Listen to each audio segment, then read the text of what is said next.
Направих 160 000 лева за последните 10 месеца на 16 години и научих 21 златни правила, които можеш и ти да приложиш във всеки един бизнес, без значение какъв е той.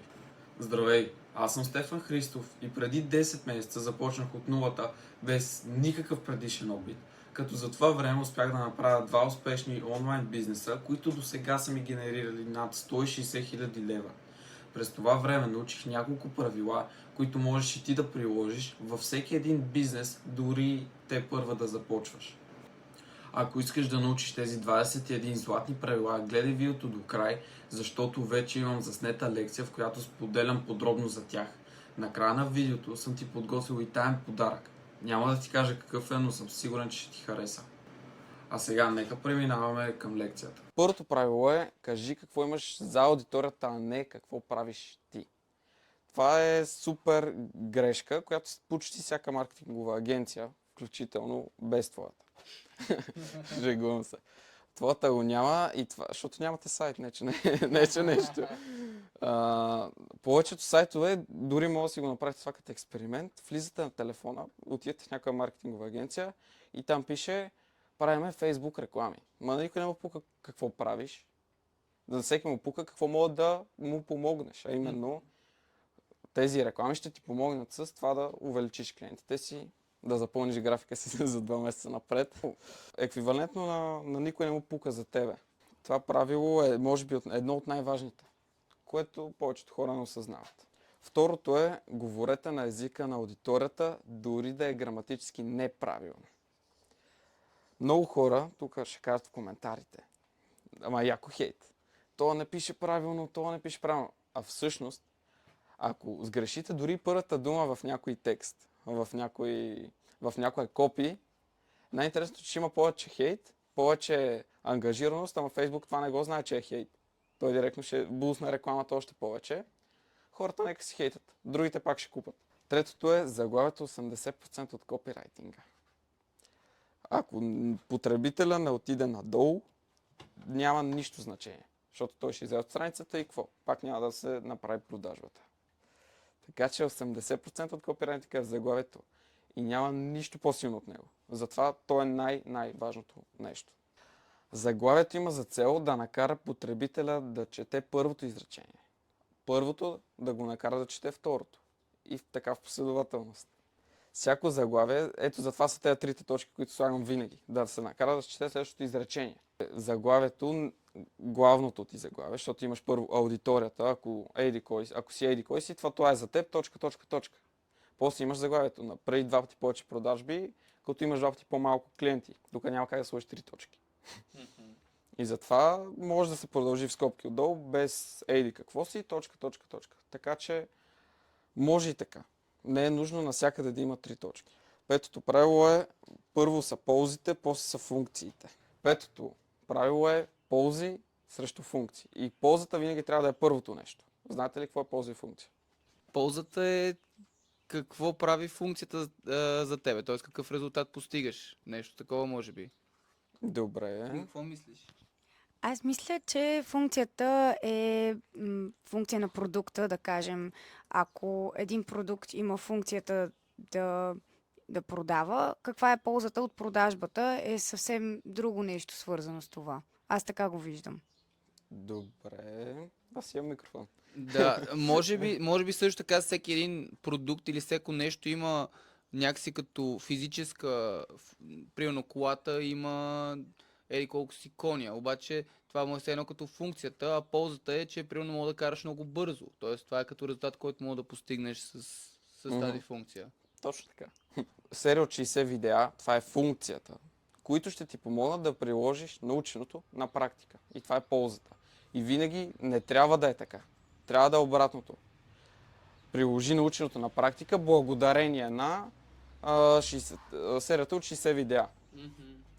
Шесто правило е: изказвай се просто на ниво 3-4 клас, едно 7, 8, 9, 10 годишно дете да те разбере. Защото ако то не те разбере, ако говориш сложно, в което повечето хора си мислят, че е готино. Но ако хората не те разбират какво им говориш, те няма купат. Така че на никой не му пука дали ще се изкажеш умно, дали ще се направиш на готин, като знаеш някаква по-яка дума, нали? Защото няма да те разберат. И няма да продадеш съответно. Седмото правило е пиши в картини. Всяко нещо, което го напишеш като текст, човек трябва да си го представи. Примерно, ако ти кажа хормонална дисфункция, какво си представиш? Честно казано, нещо все едно ти става лошо на тялото или нещо такова. Не знам. Добре. Аз го асоциирам с хормонален дисбаланс и нещо такова, като еквивалент на хормонален дисбаланс. А добре, ако ти опиша, че примерно хормоните, имаш дисбаланс в хормоните, което ще ти направи, ще се гади, ще ти се прави нещо друго, как ще си го представиш? Вече в картини. Да. Точно. Затова винаги е много важно да се пише в картини. 8 правило, разказвай истории в сегашно време. На никой не му пука какво се е случило в миналото, всеки го интересува какво се случи сега. Като влезеш на селс разговор, да продаваш, ти какво? Какво им казваш? Че какво се случи сега, след като започнем да работим. Точно. А и не им казваш какво се е случило в миналото. Нали Добре. така? Добре. Като цяло на селс разговора питаме какво се е случило в миналото, но след Това е за говорим информация, бъдещето. да. Да, говорим за какво ще се случи в бъдещето. Добре, супер. Нещо да кажеш? Ами да, да, разбирам, че всъщност за да продадеш нещо, реално ти трябва да говориш за какво ще се случи сега, в сегашната ситуация, защото миналото е само за информация, а в сегашния момент клиента го интересува как може ти да си му полезен. Точно. Третото правило е използвай прости и кратки изречения. Прости, казахме защо. Кратки, защото много по-вероятно потребителя, който влезе на някоя твоя страница, те разбере. Това няма смисъл да го обяснявам още. Просто и Да. 10. Използвай активен израз вместо пасивен. Ахил уби Хектор вместо Ахил бил убит от Хектор. Това е най-простият пример, който може да се даде. Но винаги, дори тук влизаме малко в другото правило, използвай кратки и ясни изречения. Ако почнем, пасивният израз е по-дълъг, като се замислим. Той е бил убит от. И някакви други примери също става, но пак става по-дълго изречението и читателя по-вероятно да не го възприеме. 11-то правило е едно от най-готините правила, които мен лично най-много ме кефат. Това е няма дълъг текст, има скучен текст. Убеждението на повечето хора е, че когато текстът е дълъг, това означава, че е скучен. И че повече хора... Да, ако е по-дълъг, доказано е, че по-малко хора ще го прочитат. Но по принцип, ако е интересен, хората четат до края. В повечето случаи аз даже съм наблюдавал майка ми. Тя гледа някаква история и тя някаква 2-минутна, 3-4-5 минутна история. Тя не спира да гледа. И тя гледа до край, гледа до край. Аз после питаме, добре, не ти ли беше дълга? И тя, беше ми интересно. Така че, няма дълъг текст, има скучен текст. 12-то правило е, колкото един човек по-дълго чете твоя текст, то толкова по-вероятно е той да купи. Колкото, ако имаме фуния, по-скоро повечето хора знаят какво е уебсайт. Ако има уебсайт и човека чете повече за този продукт, дава някакви... Почва да го описва в картини само в неговата глава, чете си текста, има информацията, то много по-вероятно е той да купи. 13.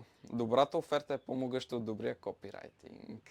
Няма нищо по-силно от офертата. Ама нищо. Ако офертата не ти е добра, то всичко друго и да имаш най-добрия копирайтинг няма смисъл от него. Много хора си мислят, че ако го опишеш някакво префарцунено в текст, нали, някакъв тъп продукт, той няма да се продава. Ако офертата не му е добра, ако не решава цялостния проблем на потребителя, той няма да си го купи.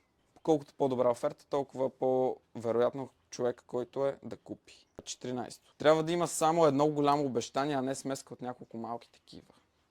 Примерно, ти имаш проблем с какво? Дай някакъв пример. С намирането на клиенти. Намирането на клиенти. Добре. Кажи ми някой друг твой проблем. Намирането на хора. Персонал. Хора. Добре. Персонал, да. Аз в едно копи не трябва да опиша тези два проблема и все едно, просто за да е по-голяма аудиторията. Трябва да е само към едното. Или към един проблем, който има с персонала, или към другия. Така че винаги избираме само едно голямо обещание. Тоест да не търся и хора и клиенти в едно изречение. Да, не ги търси. Не, че не мога да ги намериш, можеш, ама шансът да ги намериш е по-малък. Да. Добре, минаваме към 15-то. Трябва да е емоционално завладяващо. Хората искат да купат от хора. Хората купуват на чувства, примесени с малко логика. Ако ти успееш да му продадеш чувството, това е. Както каза преди с колата. Ти казваш, че колата ти кара много бързо, нали? Това е чувството. И вече логиката е, защото е някаква цилиндрична форма, двигател, нямам никаква идея. И това е обосновката на човека, който я купува в главата му. Ти защо би си купил iPhone? Ами аз си купувам iPhone, защото съм имал iPhone преди това и като че ли вече съм влезла в iPhone генерацията. Честно казано, ми харесва системата и си прехвърлям всички снимки веднага след това на новия телефон. Добре. Може би за статуса. Също така. Точно това ще я те питам. Ти купуваш статус. Ти не купуваш телефон. Да, точно Първия така. път. Първият път поне после те хващат, нали, с снимките, с другата операционна система, която имат. Това е нормално. А първият път, защо? За статус. Защото изглежда готино и знаеш, че всички, които имат iPhone, са с едно по-висок статус. А това какво е? Това е чувство отново. Не, точно. Да. С какво го обясняваш? Защото е някакъв по-бърз, на друга операционна система, може да си прехвърляш снимките, ти сама го каза. Да, да. Точно така. Не се бях замисляла. Хората купуват само емоционално. Ако тръгнеш да обмисляш много нещо, това означава, че няма да го купиш. Случва ли? Случва ли ви се? Да. Ами да, със сигурност. По някой път, колкото повече премисляш за дадено нещо, при жените не знам дали е така всеки път, защото пък ние имаме това да влезем някъде, да си разгледаме нещо и после да си мислим за това, защо не сме си го купили и да се върнем.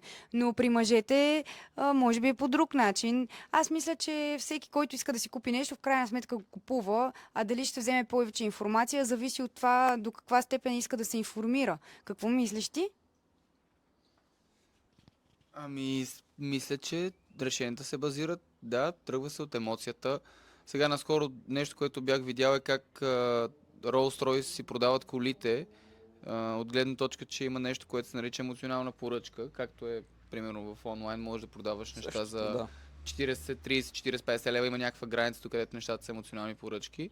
И как Rolls-Royce също си продават автомобилите, които струват примерно 250-350 к И нагоре, да. и нагоре, като емоционална поръчка и те не го правят през трейд шоус, там където Да. отиват екзибитс, а ги продават всъщност на Само. шоута, където имат лодки, самолети, Точно. където всъщност хората High life.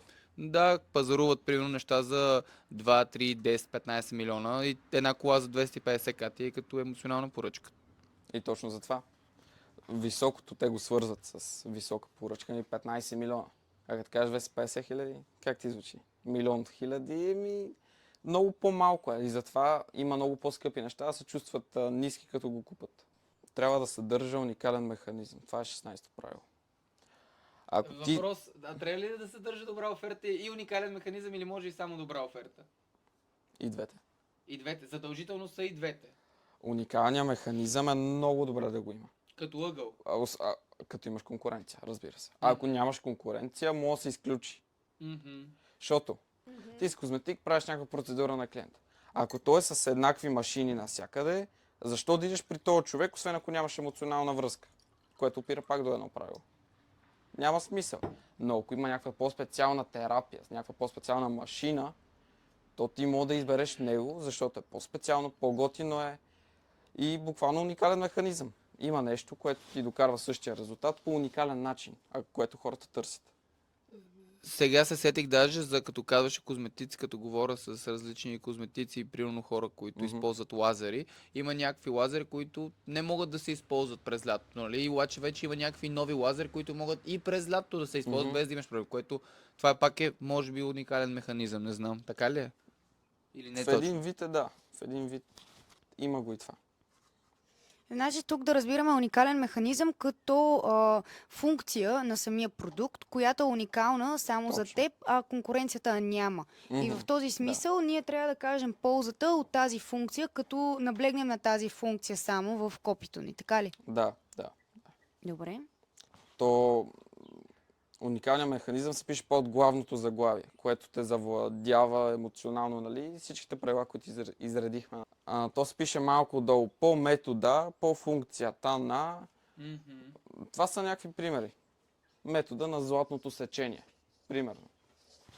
Ако, например, имам студио за красота и в него правим избелване на зъби чрез една иновативна технология за избелване, тази и искам аз да си рекламирам избелването, тази ли точно функция да наблегна, че няма никъде другаде, а само при нас?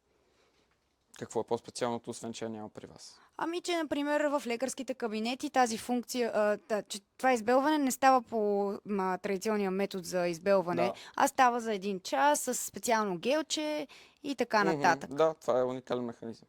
Добре, супер. Добре, 17-то. Трябва да е голямо заглавие, но не и пресилено. Тук как го тълкувате това всъщност? Аз честно казвам, това ми малко разбива нещата, които знам за копирайтинга, защото това, което аз бях чувал, честно казано, е да кажем нещо гръмко и да го защитим от такава гледна точка. Но това, което ти ми казваш, ми е малко повече на тип в България нещата, които работят, защото в България някакси хората все едно са ги лъгали прекалено много и вече малко не им вярват на хората и затова да не казваме нещо прекалено голямо, но нещо, което може да защитим. Не знам, така го разбирам, примерно. Трябва да е реалистично. Което после имаме също едно правило с това. Ако, примерно аз ти кажа, в България 4 милиона използват моята технология, ще ми повярваш? Която е за фунии. Малко трудно да повярвам, ако знам наистина Точно. колко са и хората в България и колко в смисъл са в 4 милиона за като цяло за нещо е много. Особено в България. В България, Да. защото в България, нали? 4 милиона в България. Ако ти го кажа, това ти си малко... Това е твърде много. Да. Няма как толкова много хора да го използват. Което те връща да не купиш. Да, то трябва да е гръмко, пак казвам, но не трябва да е толкова пресилено. Нещо искаш да кажеш? Ами, а по принцип беше трябва да е уникално заглавие, но да не е пресилено или трябва да е гръмко? Как беше точно? Трябва да е гръмко, но не толкова. Не трябва да е пресилено. Добре. Примерно, ако са 4 милиона компютри, тогава най-вероятно си е възможно. Да. 4 милиона компютри. Но, примерно, примерно, разпродавахме 4 милиона билета в България. Това също, да, не Това е прекалено. Точно. Ако е прекалено, значи хората по-вероятно се откажат. Добре, а как разбираме кога е прекалено едно заглавие? Като питаш някой, най-лесното, което мога да направиш. Примерно питаш Веско и той ти казва, няма как, твърде пресилено е. В смисъл, че съдим някакси по нашите разбирания, всеки трябва да си има някаква в него си, наистина, да кажем, скала за това, кое е пресилено, кое не. Добре. Другото нещо, което е, да кажем нещо гръмко, но не е пресилено. Може ли един пример за това нещо, да се каже по един начин, по гръмкия начин и смекчения начин, за да може да ни стане малко по-ясно? Пример за това помогнахме на 10 000 човека в България да избелят зъбите си. Което е, може да се довери. Има социално доказателство, което е много важно. Може да се довериш на това и не е пресилено. Но знаеш, че пак е нещо по-така, по-нагоре. Също дадох пример за това да питаш някой, защото като ти пишеш заглавието, е много по-вероятно ти да не усетиш, че си направил тази грешка. Аз съм я правил лично. Затова ви казвам. Също тук мога вметнем някакво подправило трябва да показваш слабости. Не трябва винаги да си най-добрия, защото просто няма как. Никой не е перфекционист. А това хората не го разбират. Може да се вметне като някакво правило. Едно интересно правило, което сега това ми напомня, като го казваш. Наскоро гледах Джим Донован, мисля, че от Goldman Sachs. Имаше много интересно лекция на тема Excellent Customer Service и едно от нещата, които беше казал в неговия лист, беше да даваш на клиента ти съвети, които не винаги ти служат. Тоест, ако знаеш, че има нещо, което за него е по-добро или нещо, което на него ще му служи, обаче при на теб няма да донесе полза, по-добре да му го кажеш. И по този начин той много повече ти вярва. Не знам дали знаеш историята за... Сега не мога да се сетя, имаше някакъв магазин, който беше за обувки, ако не се лъжа, където ако те не могат да толкова... Цялото им мото беше най-добрия customer support на света. И имаше някаква история, която човек е бил на телефона, мисля, че 2 или 3 часа customer support с човек, който е търсил обувки и той е видял, че ги няма тия обувки на техния сайт и той ги е търсил в други сайтове, поръчал е от друг сайт и му го е доставил и му е казал, че е от друг сайт. Той просто ще му свърши това, което той търси. От така гледна точка, че не винаги това, което ти служи на теб специфично, може да му кажеш на самия клиент Да. и той ще ти вярва много повече. Да, това е също никога да не хейтиш, примерно ти си имаш агенция, да хейтиш други агенции за това, че не стават. Защото те стават, техните начини също работят. Абсолютно всеки един начин работи. И това е доказано. Затова не хейтете. Добре, да не хейтваме. Също и с хората. Пример за това е като някой говори на друг гърба. 18. Ново и интересно. Дори да не е ново, трябва да е интересно. Преди също това беше в едно правило, пак го включихме. Ако нещо не е по-ново нещо, по-интересно, то е класическо и като другите. А като е класическо и е като другите, защо купа теб? Няма с какво. Тоест винаги Добре. трябва по някакъв начин нещо да го изкараме, че е нещо ново, да намерим какво е новото, поради причината, че човек обича новостта, така ли? Точно. Мгм. Но тук обича новостта, но не обича непознатото. Мгм. Това е инстинкт от хората. Примерно, ако те вкарам в някоя гора на тъмно и не знаеш на къде да ходиш, какъв пътя, готино ли ще ти? Най-вероятно не. По-вероятно да не ти е. Да. Така че това си го има инстинкт от хората и те се пазват от това. Затова реклами, където показват какво представлява, като се отвори някоя тайна кутия, работят много добре. Добре? Може ли да задам един въпрос относно новото и непознатото? Всъщност, по някой път, как да направим така в едно копи, че хората да се доверят на новата функция, въпреки че тя е непозната за тях? По какъв начин тук да открием този ъгъл? Не е ново, не е непознато, а е ново. Това е много добър въпрос. Има няколко начина. Едното е социалното доказателство. За други примери, сещате ли се? Честно казано и на мен ми дойде първото нещо веднага, ако човек, който прилича на теб, потвърди, че въпреки, че е ново, е естествено и става. Това Мгм. нещо доста силно ще работи. На мен буквално първото нещо, което ми дойде е Social Proof също. Да. Да. Не ми идва друго. Или препоръка от останалостта, което е малко... Или то горе-долу е еквивалентно. Да.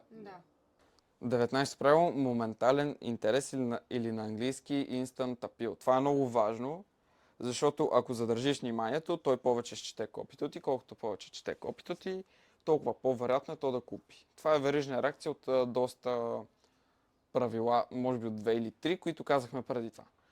Толкова замислим, почти всички правила са свързани. И те трябва да се използват. Да, не може всичките, но колкото повече, толкова по-добре. Добре, 20-то правило е лесно приложимо. Ако на някой му кажеш, че трябва да отдели 20 часа, за да постигне нещо, би ли го направил? 20 часа. 20 часа. Ами 20 часа като че ли е прекалено много за нещо. Точно. Пак казвам, колкото по-лесно приложимо е, колкото по-малко време отнема, толкова по-вероятно е човека да купи. Целта е да се реши проблема, защото всяка бизнес идея решава проблем. За колкото по-малко време го направиш това, толкова по-вероятно хората да ти се доверят и да купат от теб. Добре, а да кажем в едно копи колко е максималният час или това е много сравнение с каква услуга или продукт предлагаме? Да, много е. Защото ако предлагаш при някаква терапия за 1 час или масаж за половин час и предлагаш да се ремонтира колата, Да, разбрах. Значи строго индивидуално за всеки продукт или услуга. Добре. но колкото за по-малко време, толкова по-добре. И последното правило 21, да е доказано, да има социално доказателство, което е възможно най-силното нещо. Дори пример за това е хората, които ти пишат коментари Защо на рекламите, които имат коментари и са добри отзиви, генерират много повече. Защото просто има човек, който вече го е пробвал, същия като теб, и е много по-лесно да се довериш, да мине тази бариера. А като се мине бариерата на доверчивост, хората купуват. Значи винаги е хубаво да имаме, ако имаме някакъв резултат от някой наш клиент, винаги трябва да го включим в копито ни. Ами, Дали ще е под формата на снимка или клип. в копито на някаква снимка, мога на страницата да си има секция за отзиви. Или да, в коментар също може да се прикачи снимката на този човек. Добре. Изключително много ти благодаря, че отдели ценно време, за да изгледаш видеото ми до край. Сега е време да ти разкрия какъв е този таен подарък, за който ти бях споменал в началото на видеото. Това е именно подробен файл на всичките правила, през които преминахме, като те са описани синтезирано и лесно разбираемо. Можеш да намериш файла от линка в описанието. Очаквам те в следващото видео.